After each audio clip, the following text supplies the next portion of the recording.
Hello 10th class. जैसा कि आप सभी लोगों को मालूम है, सरकारी स्कूल में प्री बोर्ड एग्ज़ाम प्रारंभ हो गए हैं और आज मैं इस वीडियो में आपको प्री बोर्ड का जो पेपर है उसका सॉल्यूशन बताने जा रही हूं। लेकिन साथ में मैं आपको जो कॉपियां घर पे करने को दी गई हैं उसमें किस तरीके से लिखना है, रोल नंबर वगैरह किस तरह से भरना है और आपको आंसर लिखते समय क्या सावधानी रखनी है, वो सभी कुछ समझाऊंगी। तो आप वीडियो को पूरा अंत तक देखें, स्किप ना करें और अपना पेपर बहुत अच्छे तरीके से लिख कर के जमा करें जिससे आपको मार्क्स अच्छे से अच्छे मिल सकें। तो सबसे पहले यहाँ पे दिया हुआ है सेक्शन ए रीडिंग। ये आपका पैराग्राफ आया हुआ है लॉन्ग एगो इन मंगोलिया। इस पैराग्राफ को हम सॉल्व करेंगे, लेकिन इससे पहले मैं आपको ये बता दूं कि आपको अपनी जो एग्ज़ाम कॉपी मिली है उसमें रोल नंबर वगैरह कैसे क्या डालना है। मैंने यहाँ पे एक नॉर्मल कॉपी ली है जो आमतौर पे स्कूलों में एग्ज़ाम के टाइम पे दी जाती है। तो इसमें जो रोल नंबर का कॉलम बना हुआ है मैं इसमें भर के आपको बता रही हूँ आपको अपनी एग्ज़ाम कॉपी में रोल नंबर कैसे डालना है। यहाँ पे जैसे छात्र का नाम, पिता का नाम डाला हुआ है वो उसमें नहीं आता है। आपके सिर्फ रोल नंबर के दो कॉलम रहते हैं, एक ऊपर को और एक नीचे को, ऊपर अंकों में नीचे शब्दों में। तो आपको जब अपना रोल नंबर भरना है उसमें तो बच्चे क्या करते हैं, यहाँ से भर देते हैं और यहाँ आपका कॉलम खाली रह जाता है। तो आप कोशिश करें, आपका 9 नंबर का अधिकतर रोल नंबर रहता है तो आप या तो इसको काउंट कर लें कि कितने नंबर हैं, या फिर आप अपना रोल नंबर यहाँ से इस तरह से भरना प्रारंभ करें। जैसे मैं आपको भर के बताती हूँ।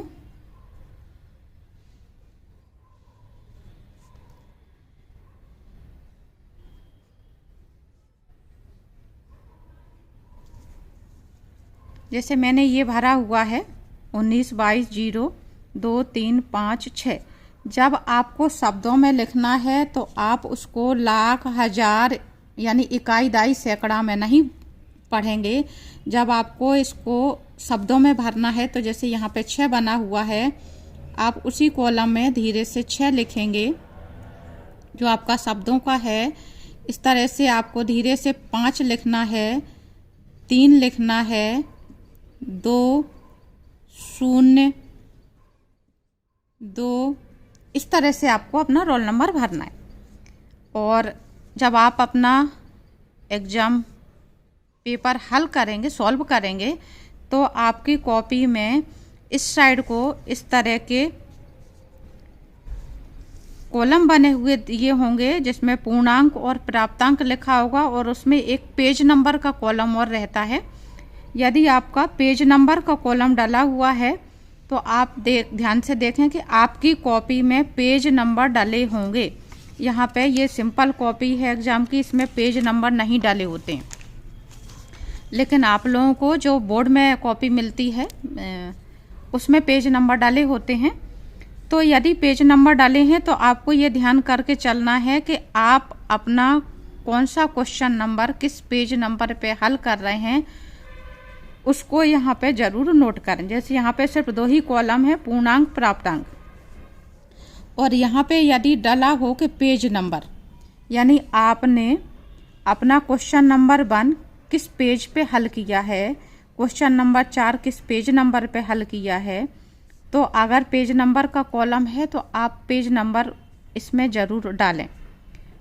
नियम ये होता है कि हम जब करना शुरू करते हैं, अपना पेपर सॉल्व करना प्रारंभ करते हैं, तो जितने भी ऑब्जेक्टिव टाइप होते हैं उन्हें सबसे पहले सॉल्व करना चाहिए और आपको जगह छोड़ छोड़ के तसल्ली से बहुत साफ सुथरे तरीके से हल करना है। मैं आपको जो भी पेपर में सॉल्व करना बता रही हूँ उसमें कॉपी में लिख करके मैं बाकायदा आपको बताऊंगी कि किस तरह से आपको लिखना है। ये आपका पैराग्राफ दिया हुआ है। इसका जो पहला क्वेश्चन है इसका आंसर है फर्स्ट वाला ही, the emperor was upset to see the old man because it reminded him that he would grow old too. क्योंकि उसको भी ये याद दिलवाता था कि एक दिन वह भी बूढ़ा होगा, इस कारण से वह बूढ़े लोगों को देखकर अपसेट हो जाता था। सेकंड क्वेश्चन है आपका, द पीपुल सा द गोल्डन पिक्चर। लोगों ने सोने का जो घड़ा था वो कहाँ देखा? इसका आंसर है आपका C, in a lake near by, झील के पास। The emperor's order were that all the, सम्राट का आदेश था, सी आंसर आएगा इसका फिर से, old man should leave his land, सभी बूढ़े व्यक्ति उसके राज्य को छोड़ करके चले जाएं।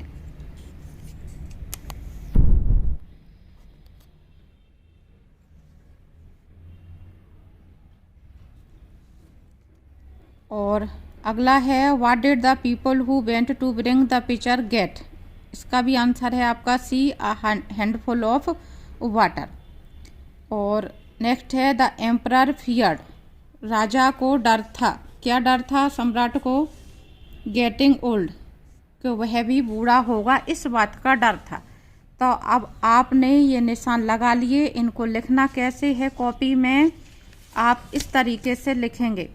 सबसे पहले आपको डालना है रीडिंग सेक्शन, सेक्शन ए, ये डाला आपने।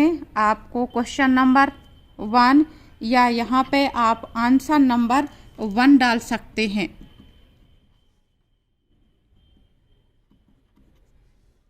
आप इस तरह से डाल लें क्वेश्चन 1, या फिर आप थोड़ा सा बड़ा और डालना चाहें तो और बड़ा डाल सकते हैं। Answer of question number 1।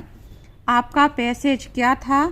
यहाँ पे लॉन्ग एगो डेड डैश करके हमने लिखा है वाटर सरफेस। जब भी आप इस तरह से पैसेज हल करें तो आप आदत बना के रखें, हमें शुरुआत की लाइन का 1 या 2 शब्द लिखना है और लास्ट लाइन का 1 या 2 शब्द लिखना है। ये हमने लिख दिया। उसके बाद नीचे वाली लाइन से हम अपने आंसर लिखना प्रारंभ करेंगे। जिस तरह से मैंने यहाँ पे दूरी छोड़ी हुई है, आपको भी इसी तरह से दूरी छोड़ करके बिल्कुल क्लियर राइटिंग में लिखना है, इस तरह से। तो ये आपके 5 आंसर लिखे हुए हैं।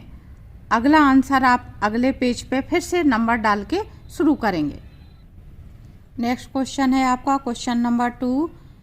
There are 3 main groups of oils, animals, vegetables and minerals. ये पैराग्राफ है आपका। तो आप फिर से इसको क्या करेंगे कि शुरू के 2 एक शब्द लिखेंगे और लास्ट के 2 एक शब्द लिखेंगे। Oils of certain flowers. तो मैं आपको सिर्फ इनके आंसर बता रही हूँ। सेकंड पैराग्राफ का पहला क्वेश्चन है, the main source of animal oils is. Animals oil का मुख्य स्रोत क्या है? Whale. Vegetable oil is mainly used for. वनस्पति तेल जो है वो आमतौर पे किस चीज़ में यूज होता है? कुकिंग के रूप में। और नेक्स्ट है, the dash of fish yield nursing oil, liver. और the thick protective covering of fat on a whale is called a blubber.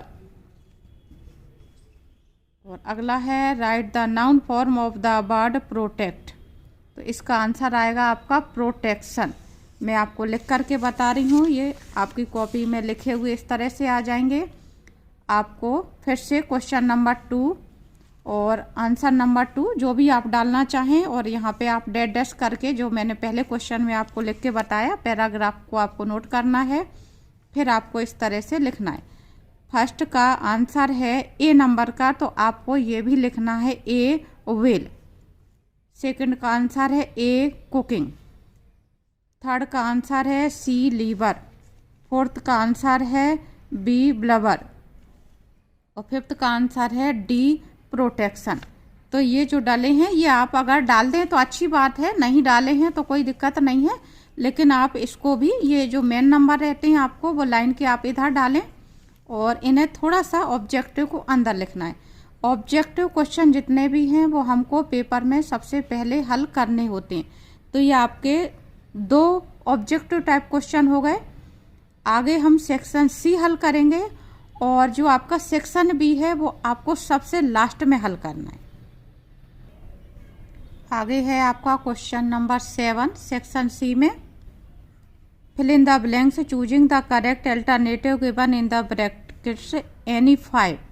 6 दिए हुए हैं, आपको एनी 5 करने हैं। पहला दिया हुआ ही is fill in the blank our late a and the आपको भरना है। तो यहाँ पे आपका एन आएगा क्योंकि इसका उच्चारण आ से हो रहा है। नेक्स्ट है आपका his uncle died of cancer आएगा। यहाँ पे 3 शब्द दिए हुए हैं। He wanted to an engineer becomes becoming, तो यहाँ पे आएगा आपका बिकम। और B dash wear mask in crowded place should used और आउट। तो यहाँ पे 2 नहीं दिया हुआ है, यदि 2 दिया होता तो हम आउट टू भरते, लेकिन यहाँ पे अभी हम शुड का यूज करेंगे। और आगे है he is not going to office because he is ill. और there is not water in the pool some any many, तो यहाँ पे आएगा एनी क्योंकि आपका सेंटेंस नेगेटिव है। ये सभी कुछ आपके क्वेश्चन बैंक के सॉल्यूशन में से ही आया हुआ है। आप इसका सेक्शन सी का फिल इन द ब्लैंक्स का सॉल्यूशन देखेंगे, चैनल पर डाला हुआ, तो आपको ये सब कुछ समझाए हुए हैं, वहाँ से मिल जाएगा। अभी मैं आपको आंसर कॉपी में कैसे लिखना है वो बता रही हूँ।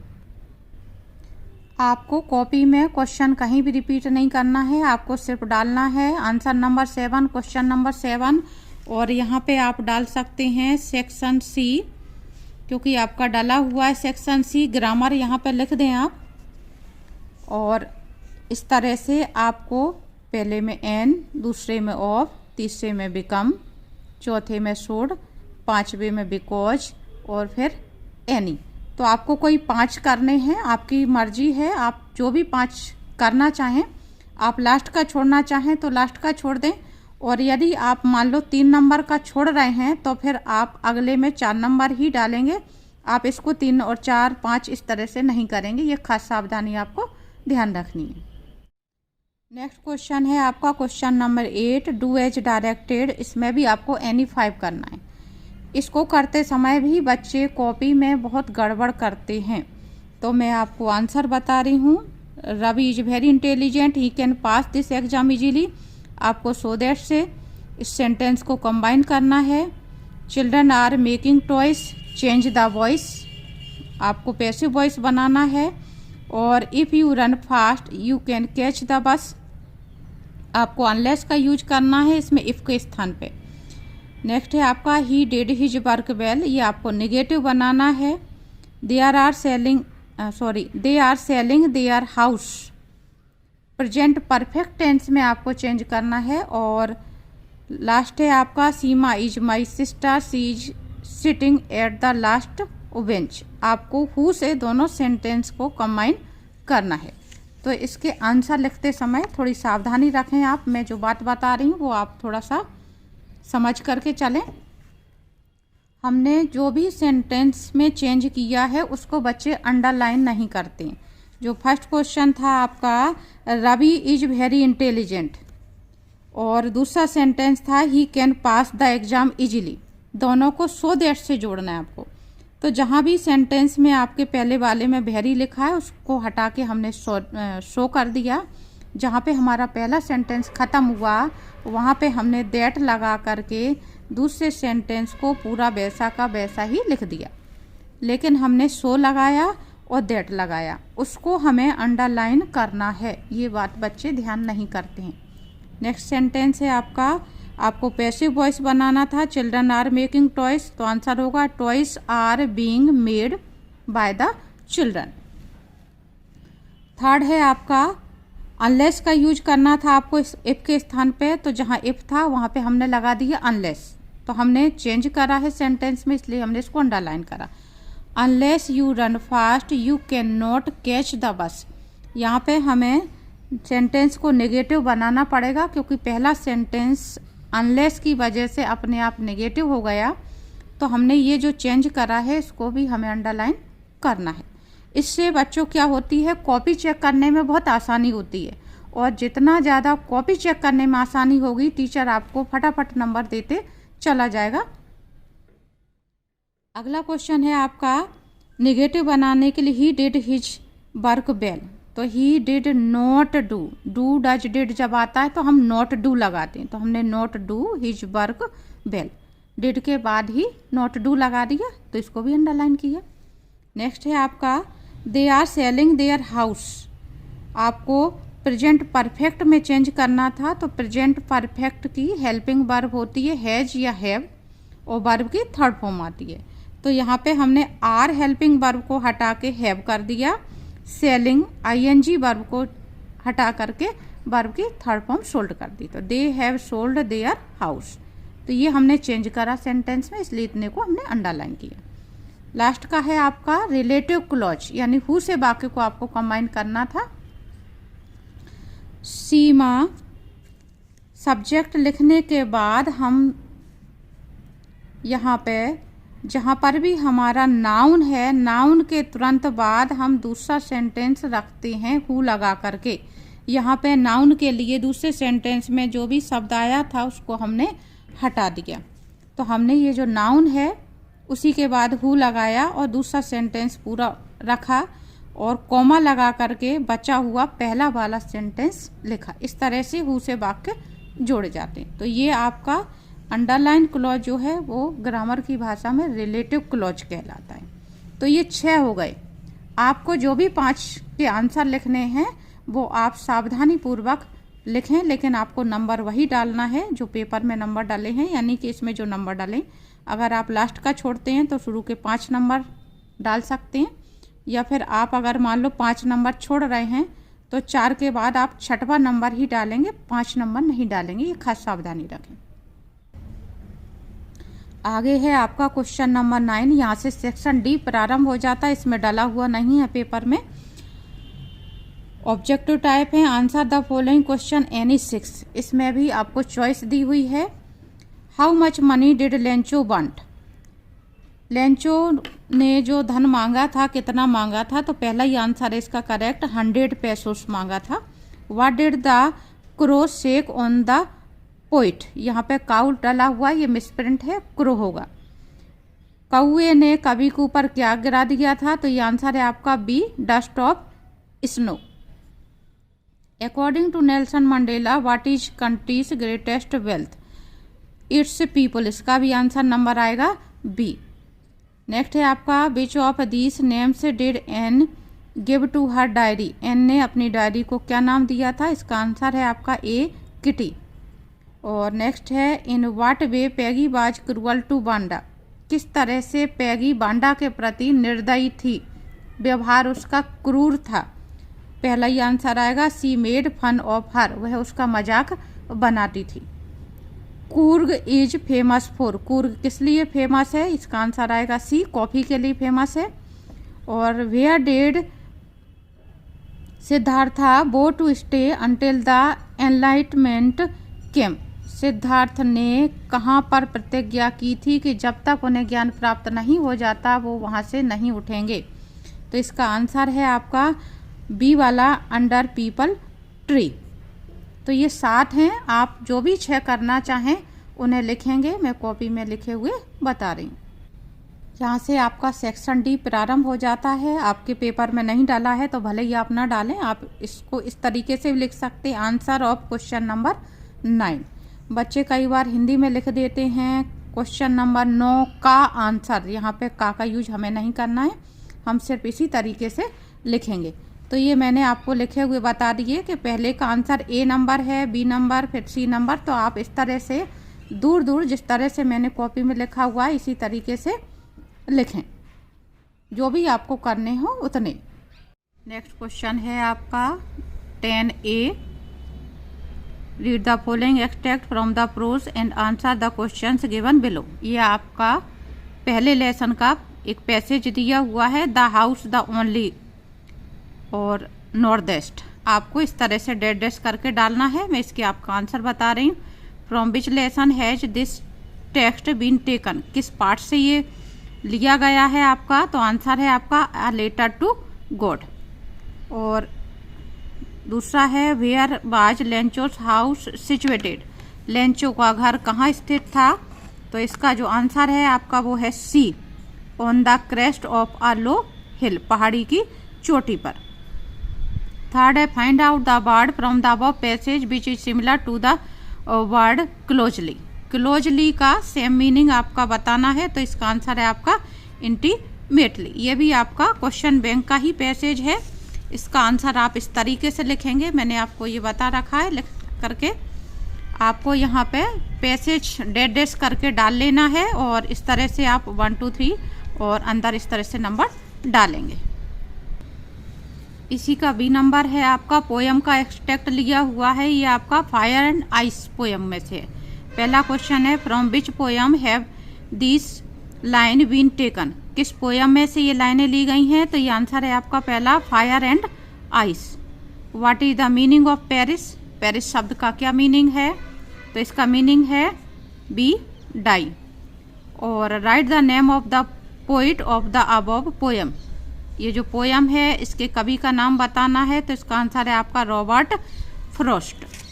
तो इसको भी आप इस तरीके से लिखेंगे, जहां आपने ऊपर 10A डाला है उसी के ठीक नीचे आपको 10B करना है, इसको आप अलग नहीं कर सकते हैं, ये बात ध्यान रखना।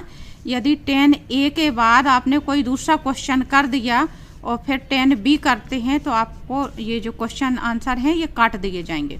तो आपको ये खास बात ध्यान रखनी है कि 10A के तुरंत बाद ही आप 10B के आंसर लिखेंगे। यानी ABC एक क्वेश्चन कंप्लीट जब तक नहीं हो जाता तब तक बीच में हम कोई दूसरा क्वेश्चन नहीं लिखा करते हैं। तो ये आपके इस तरह से आंसर हैं। अब बाकी के जो क्वेश्चन आंसर हैं सेक्शन डी के, उनको मैं अगले वीडियो में बताऊंगी और थर्ड वीडियो में मेरा सेक्शन बी का सॉल्यूशन रहेगा, तो आपको पूरा सॉल्यूशन रात तक मिल जाएगा।